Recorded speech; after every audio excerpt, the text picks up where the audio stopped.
Good evening dear student. आज हम लोग मैग्नेटिज्म में magnetic field, magnetic lines of force and properties के विषय में पढ़ाएंगे।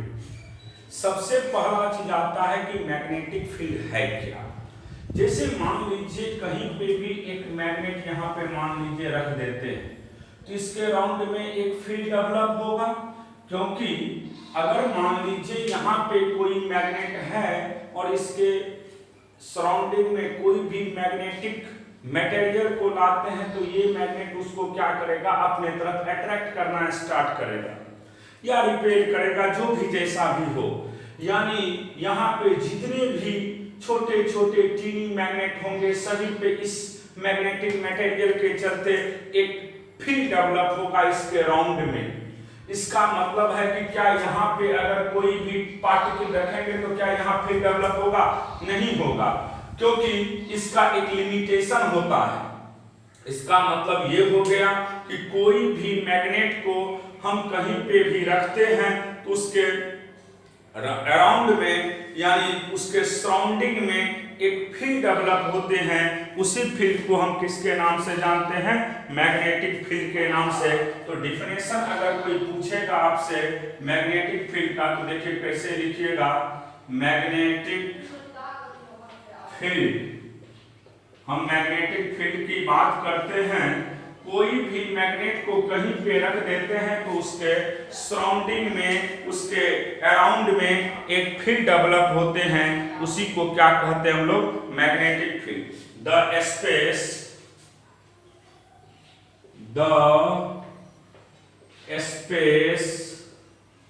around the space around the magnet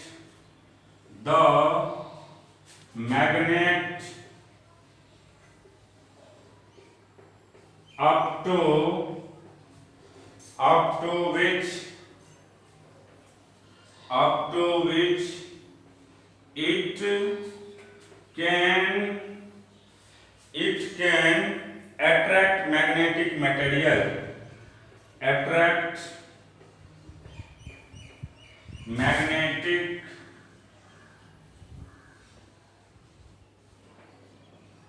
material.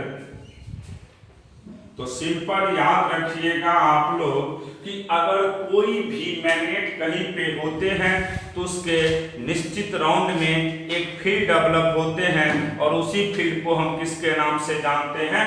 Magnetic field के नाम से। जैसे हमने यहाँ पे दिखाया कि एक यहाँ पे कोई भी मैग्नेट रखते तो इसके स्पेस में एक कोई भी मैग्नेटिक मटेरियल को लाएंगे तो उस मैग्नेटिक मटेरियल को ये अपने तरफ क्या करेगा? अट्रैक्ट करेगा। लेकिन क्या यहाँ पे लाएंगे तो कोई अट्रैक्शन होगा? नहीं होगा। इसका मतलब है कि यहाँ पे कोई भी फील्ड डेवलप नहीं कर रहा है। तो जहाँ पे कोई फील्ड डेवलप करेगा उतना ही दूर के मटेरियल को ये अपने राउंड में क्या करता है? अट्रैक्ट करता है। उसके अलावा ये अट्रैक्ट नहीं कर पाते हैं। अब है magnetic lines of force. Next point है इसी में मैग्नेटिक लाइंस ऑफ फोर्स। तो देखिए मैग्नेटिक लाइंस ऑफ फोर्स की बात कर रहे हैं। Magnetic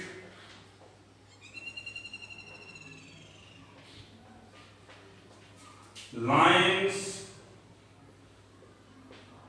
of force, magnetic lines of force. तो देखिए जैसे आपने पढ़ा है इलेक्ट्रिक लाइंस ऑफ फोर्स, उसी तरीका से मैग्नेटिक लाइंस ऑफ फोर्स है। आपको हम रटाए थे कि इलेक्ट्रिक लाइंस ऑफ फोर्स जो होते हैं वह इमेजिनरी यानी हाइपोथेटिकल कॉन्सेप्ट होते हैं। वह हमेशा पॉजिटिव पॉइंट चार्ज से निकलता था और निगेटिव पे इंड हो जाते थे। उसी तरीका से अगर मैग्नेटिक लाइंस ऑफ फोर्स की बात करेंगे तो ये भी एक इमेजिनरी है। These are imaginary, these are imaginary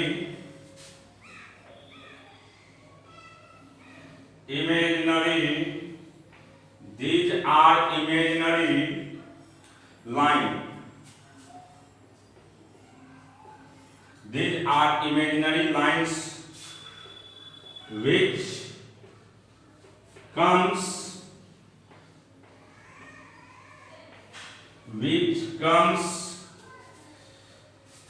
out from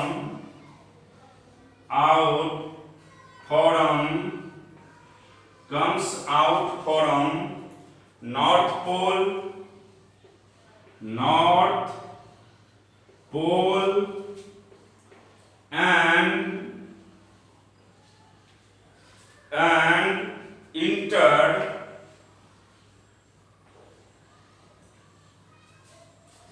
enters into the South Pole,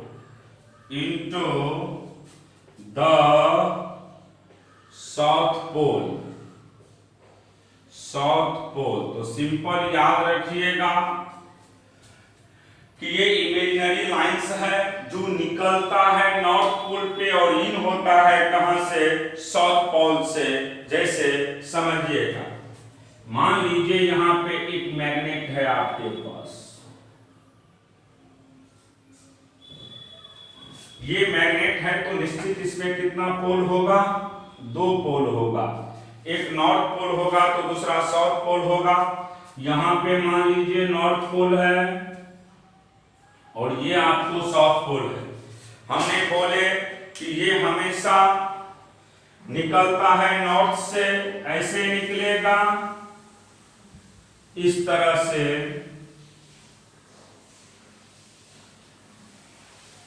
निकलता है नॉर्थ से और इन होता है साउथ में, देख रहे हैं। फिर इधर भी देखिएगा तो ऐसे नहीं होगा। फिर अगर हम बात करते हैं इसका, ये हमेशा एक क्लोज लूप फॉर्म करता है।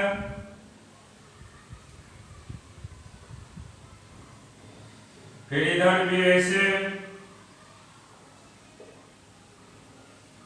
तो सिंपल याद रखिएगा कि मैग्नेटिक लाइंस ऑफ फोर्स जो होते हैं ये एक इमेजिनरी कंसेप्ट है जो हमेशा कहां से निकलता है, बाहर में नॉर्थ से, और इन कहां करता है अंदर में, साउथ से। ये बाहर में निकलता है नॉर्थ से साउथ के तरफ, और अंदर में जब बात करेंगे हम तो ये साउथ से नॉर्थ के तरफ चलता है। तो सिंपल याद रखिएगा कि मैग्नेटिक लाइंस ऑफ फोर्स जो है ये एक हाइपोथेटिकल यानी इमेजिनरी कंसेप्ट होते हैं। ये हमेशा कहां से निकलते हैं, नॉर्थ से, और इन जो होता है अंदर में वह साउथ से नॉर्थ के तरफ। तो ये हो गया आपका मैग्नेट के विषय में, मैग्नेटिक लाइंस ऑफ फोर्स के विषय में।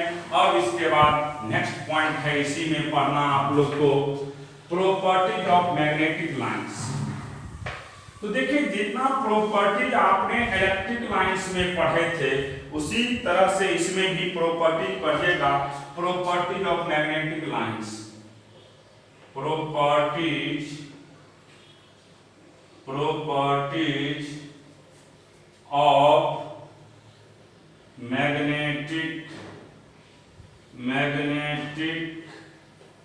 Lines, properties of magnetic lines. क्या क्या प्रॉपर्टीज है मैग्नेटिक लाइंस का, देखिए। पहला तो प्रॉपर्टीज है जो अभी पढ़े हो वही है, ये हमेशा ऑलवेज ट्रेवल करता है नॉर्थ टू साउथ आउटसाइड, और इनसाइड किधर से किधर जाता है बाबू, साउथ से नॉर्थ। तो they always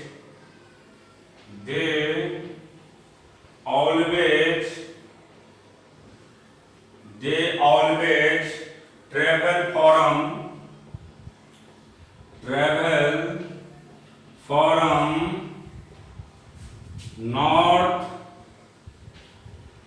north to south,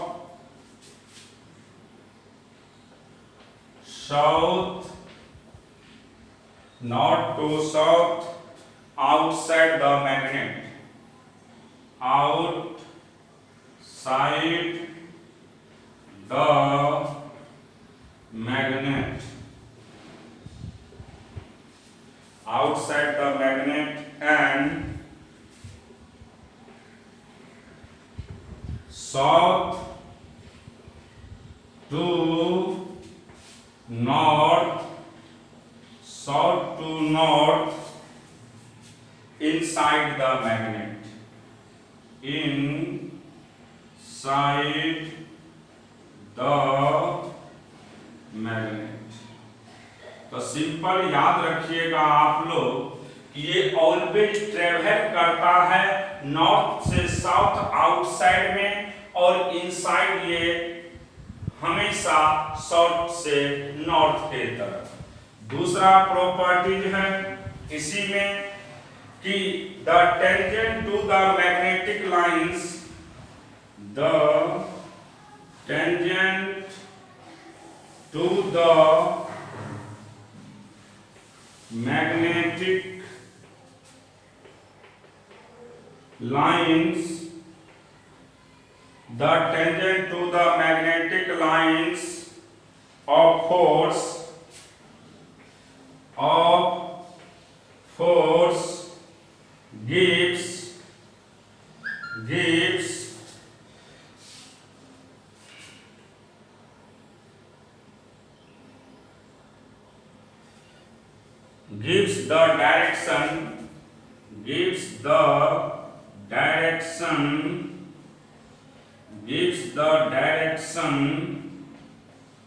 gives the direction of magnetic field,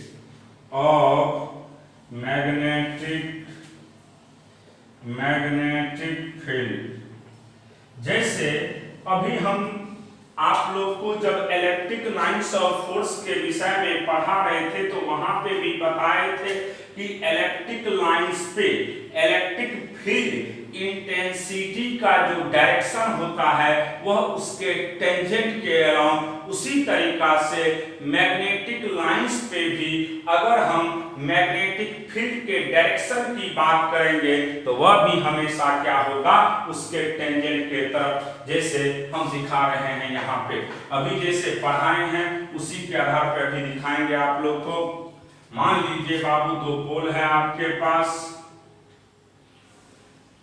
north और साउथ, तो ये एक लाइन हो गया और दूसरा हो गया इस तरीके से।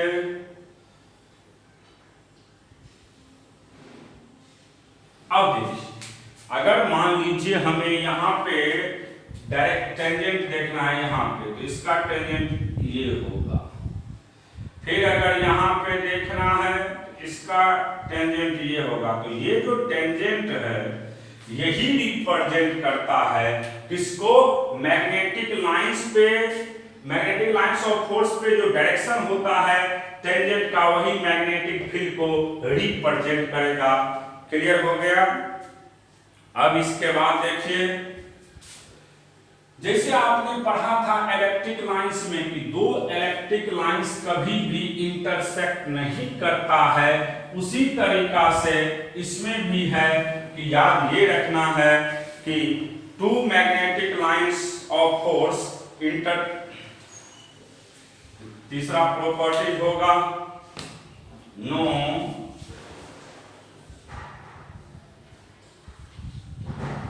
To magnetic lines,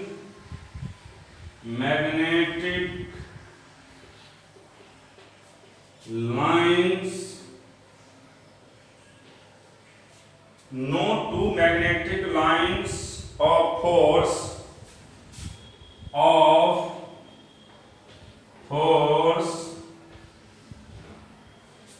intersect each other,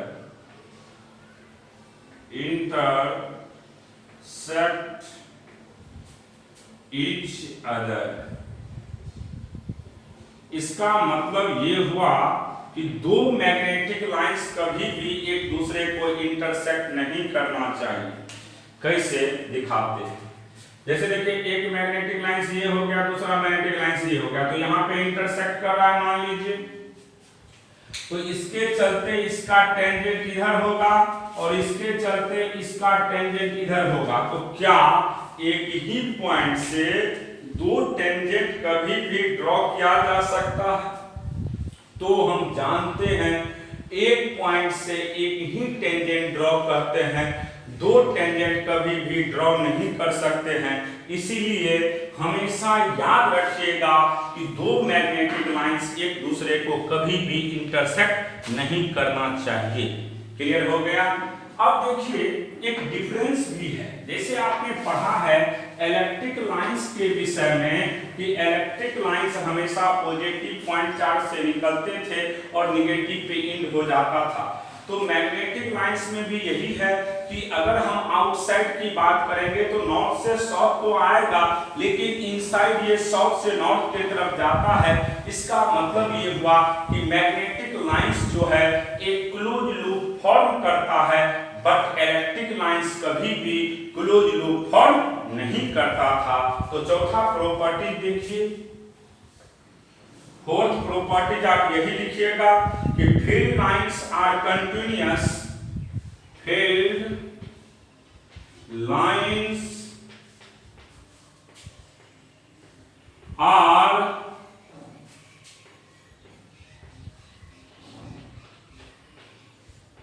continuous, field lines are continuous and form closed loop, closed loop। यही एक डिफरेंस है। इलेक्ट्रिक लाइंस कभी भी क्लोज लूप फॉर्म नहीं करता था और मैग्नेटिक लाइंस क्या करता है, एक क्लोज लूप फॉर्म करता है। इस पॉइंट को आप ध्यान में रखिएगा। पांचवा प्रॉपर्टी, जैसे आपको हम वहां पे भी पढ़ाए थे कि इलेक्ट्रिक लाइंस में कि जहां पे इलेक्ट्रिक फील्ड इंटेंसिटी स्ट्रॉन्ग होंगे वहां पे निश्चित है आपको एक दूसरे से ये क्लोज होते हैं, और जहां पे दूर रहेगा वहां पे यानी कि वीक होगा वहां पे एक दूसरे से ये दूर रहते हैं। तो in the reason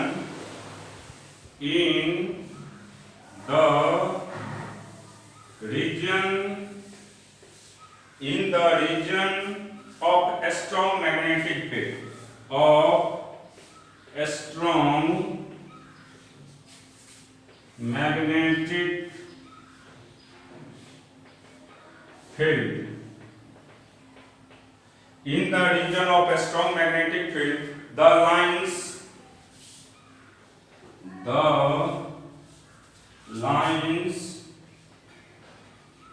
are very close to each other, एक दूसरे का बहुत क्लोज होगा। whereas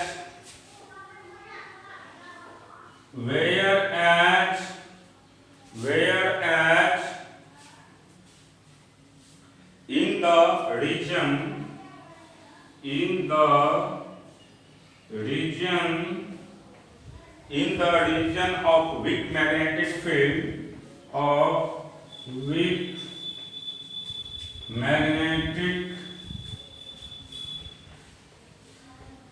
in the region of weak magnetic field, the lines are far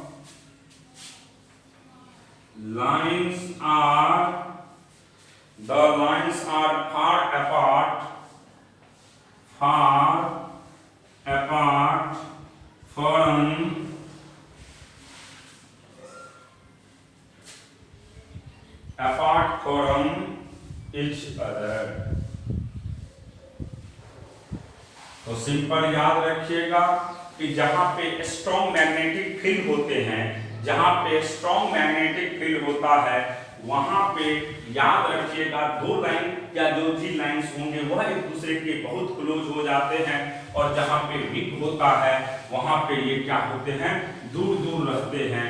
यही मेन इलेक्ट्रिक लाइंस जो पढ़ाए थे, अभी जो हम मैग्नेटिक लाइंस पढ़ाएं यही इसका प्रॉपर्टीज है। इस चीज को आप ध्यान में रखेंगे, प्रॉपर्टीज ऑफ मैग्नेटिक लाइंस। अब इसके बाद देखिए नेक्स्ट पॉइंट है कूलम्ब्स लॉ ऑफ मैग्नेटिक जैसे आप लोग पढ़े हैं Coulomb's law,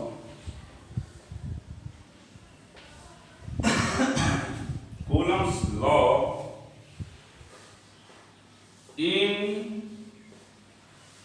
in magnetostatic,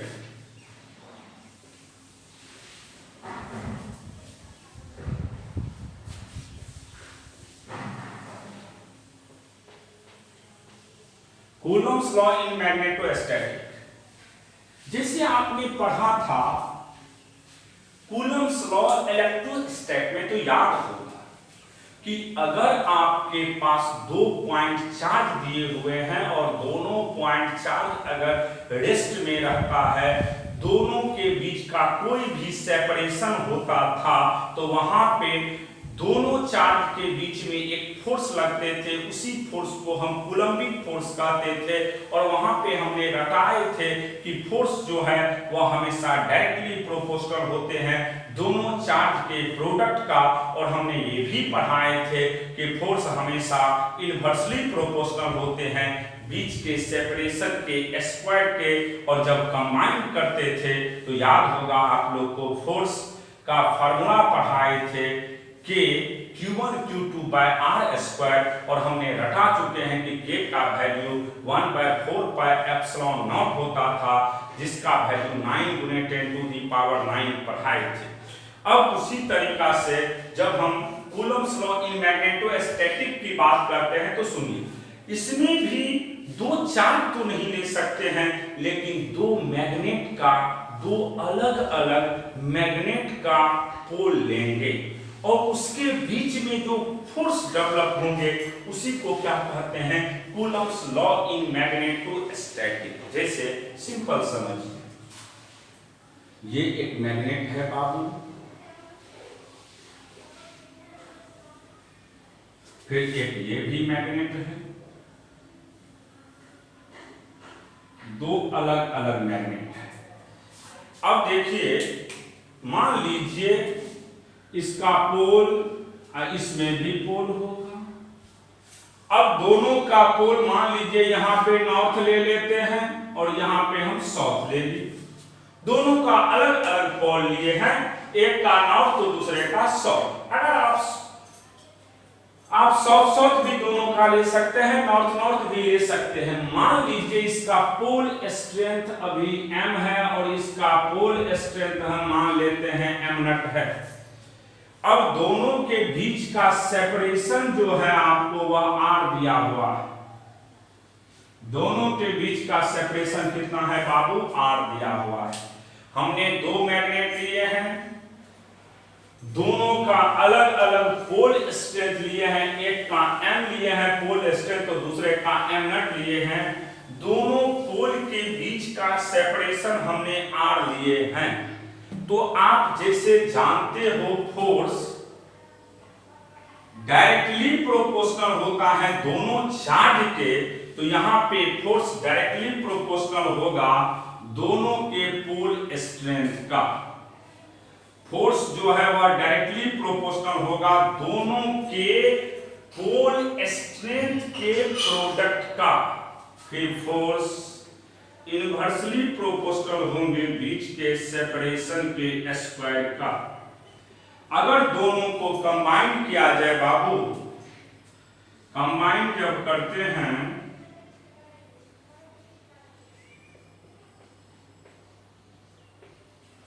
first and second, जैसे ही कंबाइन करेंगे तो force directly proportional to m0 by r square.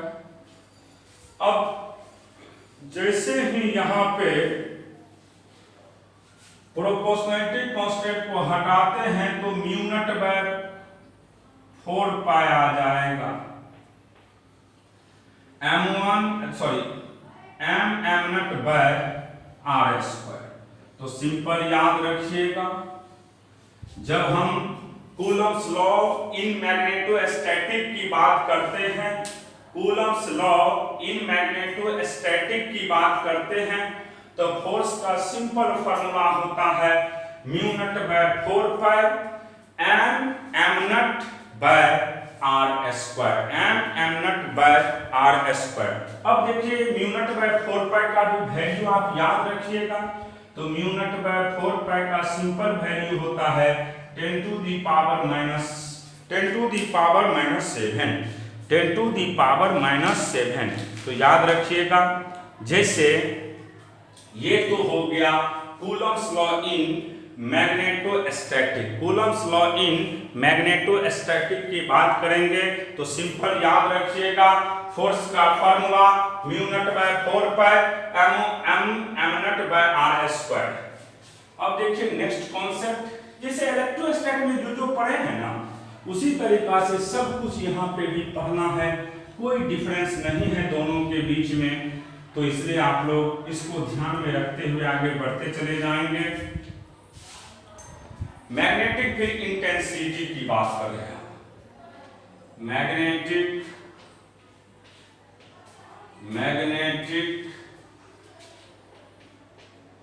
Field intensity, magnetic field intensity को हम बी के नाम से जानते हैं। जैसे आपने पढ़ा है, याद होगा, electric field intensity E force by charge के रेशियो को हम क्या कहते थे, इलेक्ट्रिक फील्ड इंटेंसिटी। उसी तरीका से जब मैग्नेटिक फील्ड इंटेंसिटी की बात करेंगे तो सिंपल याद रखिएगा, force by pole strength. Force by pole strength के रेशियो को हम क्या कहते हैं, magnetic field intensity. Force by pole strength के रेशियो को मैग्नेटिक फील्ड इंटेंसिटी, और इसका वैल्यू आपको रटा चुके हैं, mu naught by 4 pi M naught by R square into M naught से एम नट कट गया, तो मैग्नेटिक फील्ड इंटेंसिटी की बात करेंगे तो mu naught by 4 pi M by R square. तो ये हो गया आपको मैग्नेटिक फील्ड इंटेंसिटी। तो सिंपल याद रखिएगा, जब मैग्नेटिक फील्ड इंटेंसिटी की बात करेंगे तो पोल स्ट्रेंथ से हम फोर्स में क्या करते हैं, डिवाइड कर देते हैं। पोल स्ट्रेंथ से जैसे ही हम फोर्स में डिवाइड करेंगे वही आपको क्या देगा, मैग्नेटिक फील्ड इंटेंसिटी। जैसे इलेक्ट्रिक फील्ड इंटेंसिटी में क्या करते थे, फोर्स से हम किसमें डिवाइड करते थे बाबू, याद होगा, फोर्स में हम चार्ज से डिवाइड करते थे, तब हमको निकलता था इलेक्ट्रिक फील्ड इंटेंसिटी। लेकिन मैग्नेटिक फील्ड इंटेंसिटी की बात करेंगे तो फोर्स में हम पोल स्ट्रेंथ से डिवाइड कर देंगे। यही हो गया इसका वैल्यू।